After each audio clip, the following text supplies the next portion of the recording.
Pengurus Masjid Darussaadah bersama ibu-ibu pengajian Masjid Darussaadah menyantuni 27 anak yatim di momen Hari Raya Yatim 10 Muharram di lingkungan sekitar Masjid Darussaadah di Komplek Poligon Jalan Pangeran Ayin Kenten Laut Banyuasin, Kamis tanggal 27 Juli tahun 2023 malam.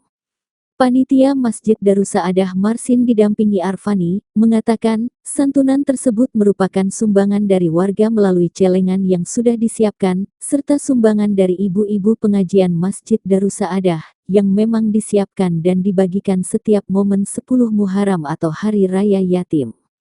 Dalam sambutannya Ketua Masjid Fatur Rahman MPD mengatakan momentum 10 Muharram ini merupakan momen terbaik untuk berbagi dengan para anak yatim piatu.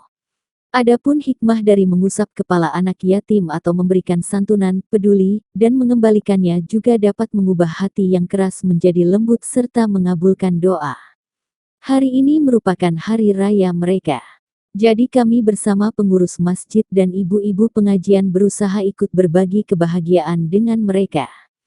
Santunan yang kita berikan ini merupakan dana yang dikumpulkan dari para jemaah Masjid Darussaadah juga dari ibu-ibu pengajian, katanya. Kita berharap bahwa bantuan semacam ini tidak hanya dilakukan pada bulan Muharram, tetapi juga bisa dibiasakan pada keseharian. Apalagi kita sudah punya berbagai program berbagi untuk para anak yatim.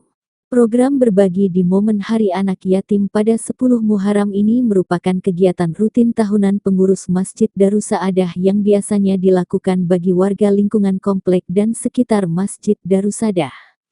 Maka dari itu, tanggal 10 Muharram disebut sebagai Hari Lebaran Anak Yatim.